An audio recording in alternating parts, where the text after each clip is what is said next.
Halo semuanya, kami dari kelompok 6.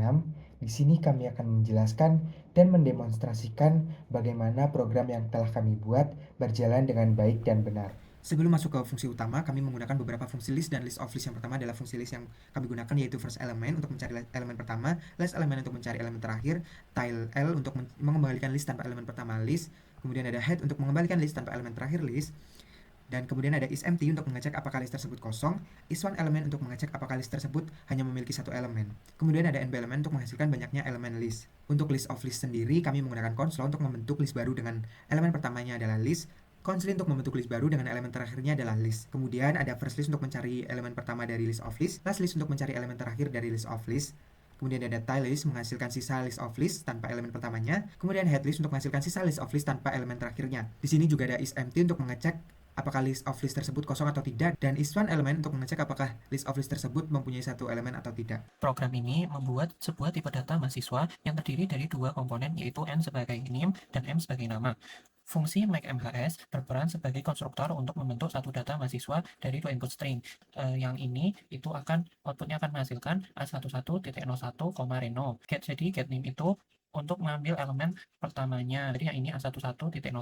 Lalu untuk getNama itu mengambil elemen keduanya, yaitu Reno. Lalu tipe matkul adalah data yang berisi tiga hal, yaitu nama mata kuliah, jumlah SKS, dan daftar nilai. Ada fungsi getMatkul, getNama MK, getSKS, getNilai yang cara kerjanya masih sama dengan tipe mahasiswa, kan nilai setara MK. Itu digunakan untuk melihat nilai terbaru. Kalau belum ada nilai, fungsi akan mengembalikan min1.0. Sudah ambil MK, mengecek apakah mata kuliah sudah pernah diambil. Caranya dengan melihat apakah daftar nilainya kosong atau tidak. Ini itu false karena ini daftar nilainya kosong. Lalu untuk mengulang MK, mengecek apakah mahasiswa pernah mengulang mata kuliah tersebut. Jumlah nilai di list lebih dari satu. Jadi yang ini pernah mengulang karena nilai di listnya lebih dari satu. Lalu untuk lulus MK itu menentukan apakah mahasiswa lulus mata kuliah itu, yaitu jika nilai terbarunya yang diperoleh minimal 2.0. Selanjutnya adalah tipe transkrip. Tipe transkrip di sini memiliki dua tupel, yakni tipe bentukan mahasiswa dan juga tipe bentukan nama mata kuliah. Untuk konstruktornya, make transkrip berfungsi untuk membuat list dari M atau mahasiswa dan juga list MK atau list mata kuliah. Untuk selektor yang pertama, dari get mahasiswa mengambil list pertama dari make transkrip atau T, dan get list matkul mengambil list terakhir dari T. Selanjutnya adalah cari matkul. Cari matkul di sini berfungsi untuk mencari nama mata kuliah menggunakan nama MK sebagai pembanding dari T. Jadi kalau misalkan get list matkul merupakan list kosong, maka kan return nggak ada. Cuman kalau misalkan first element dari get list matkul dibandingkan sama dengan nama MK, maka mengambil first list dari get list matkul. Cuman kalau belum, harus dicari lagi menggunakan cari matkul, dan dari get list matkul masih dibandingkan dengan nama MK. Selanjutnya adalah total SKS lulus. Total SKS lulus berfungsi untuk mencari berapa banyak SKS yang lulus. Jika misalkan get list matkul merupakan list kosong, maka return 0 atau nggak ada. Cuman kalau misalkan first list get list matkul dioperasikan menggunakan get SKS, hasilnya sama dengan lebih dari sama dengan 2, maka harus dioperasikan first list dari get list matkul dioperasikan menggunakan get SKS ditambah dengan tail list dari get list matkul. Jadi list pertama harus dijumlahkan dengan tail listnya gitu. Tapi kalau misalkan dia bukan merupakan first list, maka harus dicari lagi menggunakan cari matkul dan dari get list matkul. Kenapa menggunakan tail? Karena cari matkul menggunakan tail. Seperti itu.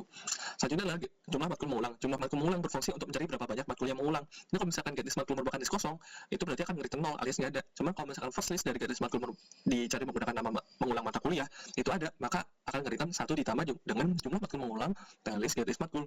Kenapa menggunakan tail list? Karena dia adalah first list. Tapi kenapa ditambah dengan 1? Karena first listnya itu mengulang seperti itu. Tapi kalau misalkan first listnya nggak mengulang, maka ya udah yang dicari adalah tail list dari get list matkul. Jadi yang dicari berapa banyak jumlah matkul mengulang, ya itu tail listnya saja. Selanjutnya adalah nilai akhir. Nilai akhir berfungsi untuk mencari nilai dari MK. Jadi kalau misalkan MK merupakan list kosong, dicari menggunakan get nilai akan return 0. Cuman kalau misalkan enggak, maka harus mengambil get nilai last elemen dari get nilai. Cuman kalau mutu, di sini ada mutu. Mutu ini adalah fungsi antara seperti nilai akhir. Nah, mutu ini berfungsi untuk menjumlahkan nilai dikali dengan SKS. Untuk kalimat matematikanya seperti ini. Jadi nilai dan SKS akan dikalikan semua, lalu dijumlahkan berapa banyak. Seperti itu. Lalu IPK transkrip ialah berfungsi untuk membagi mutu dengan total SKS lulus. Untuk aplikasinya mungkin seperti ini. Jadi di IPK transkrip itu ada Daspro. Daspro itu SKS-nya 3 dan nilainya adalah 2. Berarti 3 dikalikan dengan 2, itu nilainya 6. Lalu ditambah dengan Matdis. Matdis itu SKS-nya 2, lalu dikali dengan nilainya itu 3. Berarti 6 juga, 6. Dijumlahkan hasilnya 12. Nah, dibagi dengan total SKS lulus. Karena dua-duanya lulus, maka 3 ditambah dengan 2, 5. Jadi 12 dibagi 5, hasilnya adalah 2,4. Yang selanjutnya saya akan memaparkan tentang tipe bentukan set transkrip beserta konstruktor dan operator-operatornya. Yang pertama adalah fungsi konstruktor make transcript yang akan mereturn suatu list kosong. Yang kedua adalah fungsi operator add transcript yang menerima input S dan T. Dia akan mengecek apakah S itu kosong atau tidak. Jika dia kosong, maka dia akan langsung menambahkan T ke dalam S. Jika tidak, dicek apakah sudah ada NIM yang sama atau belum. Jika sudah ada NIM yang sama, maka dia tidak akan memasukkan T. Tetapi jika dia tidak ada NIM yang sama, maka dia akan memasukkan T ke dalam S. Selanjutnya adalah fungsi antara replace MK yang menerima input list MK, nama MK, dan MK baru, dan melakukan output berupa T. Fungsi ini akan mencari nama MK di dalam suatu list MK, dan jika ditemukan, dia akan menggantikan dengan MK yang baru. Fungsi yang selanjutnya adalah fungsi update transcript yang menerima input berupa T, nama MK, dan nilai baru, dan mengeluarkan output T. Fungsi antara ini akan mencari nama MK dalam T, dan jika ditemukan, maka dia akan memperbaruinya dengan nilai yang baru. Selanjutnya adalah fungsi add nilai matkul yang menerima input S, NIM, nama MK, dan nilai baru. Fungsi ini juga akan mengeluarkan output berupa set transcript. Fungsi ini akan mencari NIM dan nama MK di dalam S, dan jika ditemukan, maka dia akan menambahkan nilai baru ke dalamnya yang berupa float. Selanjutnya adalah fungsi operator cari transkrip MHS yang menerima input berupa S dan NIM.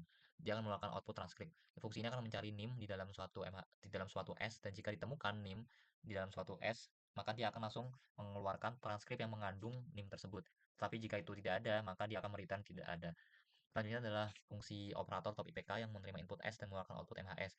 Fungsi ini akan mencari MHS dengan IPK yang tertinggi, dan jika ditemukan, maka dia akan langsung mengeluarkan MHS yang mengandung IPK tertinggi tersebut. Jika tidak, maka dia akan mereturn tidak ada. Selanjutnya adalah fungsi count MHS pernah mengulang yang menerima input S dan mengeluarkan output integer. Fungsi ini akan menghitung berapa banyak MHS yang pernah memiliki IPK yang di bawah minimum IPK, alias mengulang. Selanjutnya adalah fungsi operator lulus semua MK yang menerima input T dan mengeluarkan output berupa boolean. Jadi dia akan mereturn true jika suatu MHS itu lulus semua MK, tetapi dia akan mereturn false jika salah satu MK ada yang tidak lulus atau semua MK tidak lulus, alias di bawah IPK minimum. Selanjutnya adalah fungsi operator count MHS lulus semua matkul yang menerima input S dan mengeluarkan output integer. Jadi fungsi ini akan menghitung berapa banyak MHS yang lulus semua matkul, alias semua matkulnya itu memiliki IPK di atas minimum IPK.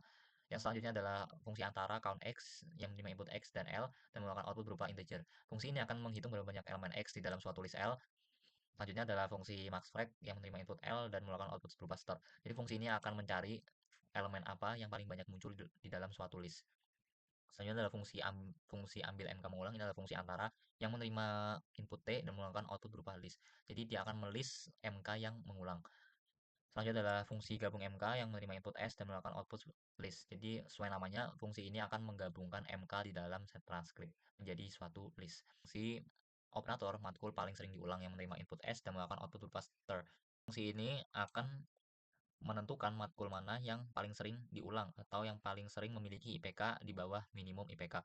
Yang selanjutnya, yang terakhir adalah fungsi operator dengan fungsi operator count MHS pernah mengulang dengan input S, X, dan Y. Fungsi ini akan mengeluarkan output berupa integer.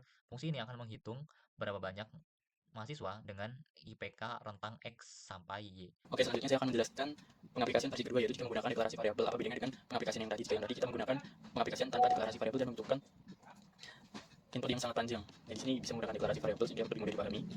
Dan di bawah ini adalah contoh outputnya. Lalu selanjutnya saya akan membahas mengenai contoh input yang salah sehingga dapat menghasilkan output error atau output yang tidak sesuai. Nah, ini adalah contoh input yang salah sehingga akan menghasilkan output yang error seperti di terminal ini. Contohnya digit name ini yang seharusnya inputnya tipe matkul malah diisi oleh integer sehingga jelas akan menghasilkan output yang error. Lalu ada contoh lainnya seperti di bawah ini adalah contoh input yang salah, bahwa tadi kita sudah membuat konsepnya di atas program bahwa kalau mahasiswa dengan IPK rentang diisi dengan bilangan real, tapi di sini malah diisi bilangan integer, dan tentunya ini merupakan suatu input yang salah. Lalu ada contoh lainnya seperti di bawah ini. Dan dari sini kita tahu bahwa ternyata program Python dapat membuat suatu program IPK transkrip yang dapat mengolah data mahasiswa mulai dari menghitung nilai, mengolah nilai, hingga menghitung IPK transkrip dan lain sebagainya. Tentunya di sini kita sebagai pembuat program ini akan sangat berharap jika video yang kami buat ini dapat bermanfaat ke depannya. Dan tentunya kami di sini mengucapkan terima kasih bagi teman-teman dan juga bapak ibu yang telah menonton video ini hingga selesai. Terima kasih dan sampai jumpa.